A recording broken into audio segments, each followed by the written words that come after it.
Hi, I'm Pastor Kurt, and this is your 5-minute Bible study. Today, we're going to look at 1 Timothy, 2 Timothy, and Titus, all three of these books together in 5 minutes. These three letters are non-Pauline letters. What do I mean by that?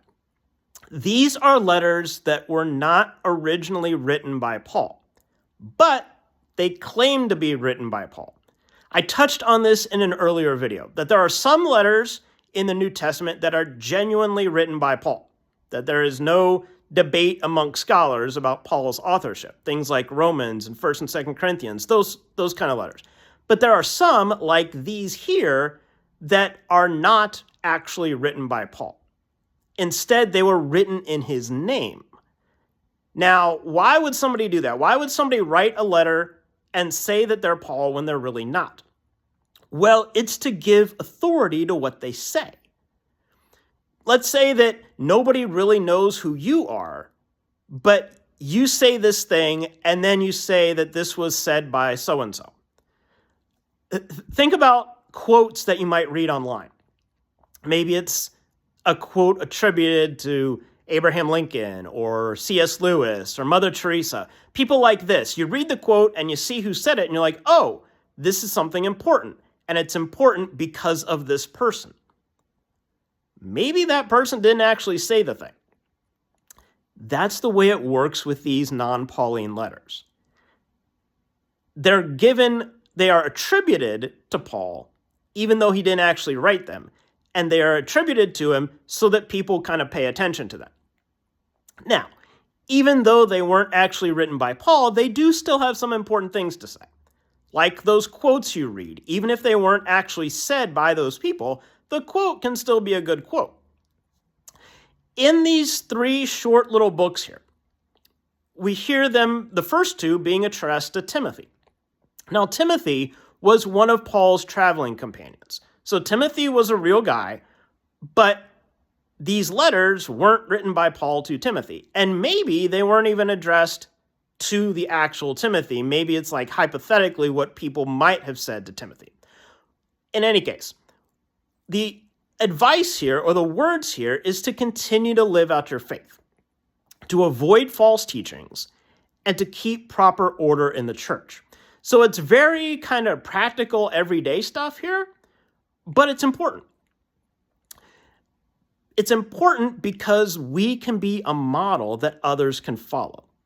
By living out your faith, by avoiding false teachings, by keeping proper order in the church, that can be an example for others. In 2 Timothy, the author encourages Timothy to be like me in my suffering. Now, I kind of wonder if this is part of the reason why this is not a genuinely Pauline letter.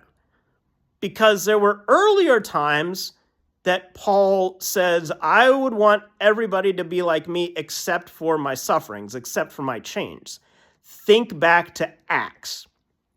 There is a scene in Acts when Paul is talking to people and is telling them that he would like for all of them to be Christians, to follow Jesus like he does, except for being in these chains.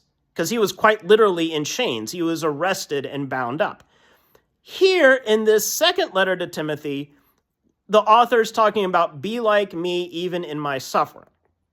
Well, that doesn't quite fit with what we saw earlier with Paul, but it is an honest reminder that in following Jesus, sometimes we do suffer. It's not something we choose, it's just part of the road that we take, right? Following Jesus is not easy. Anybody who takes this seriously knows that. So this is a reminder, even if it's not about go out and seek out suffering, it's a reminder that suffering kind of comes with the territory. In the book of Titus, we hear again a reminder about keeping good order in the church. In particular, about avoiding stupid controversies and quarrels and infighting, that kind of stuff. Because if the church is supposed to be a representative of Jesus to the world, what does it say to the world if we're fighting with each other? We should be working together, serving together, loving together. So these three short little books here, 1 Timothy, 2 Timothy, and Titus, even if they weren't actually written by Paul, they do still have some good reminders for us, both in our lives as individual Christians and in our life as the church as a whole. There's your 5-minute Bible study. Please remember to like, comment, share, and subscribe, and I'll see you next time. Thanks.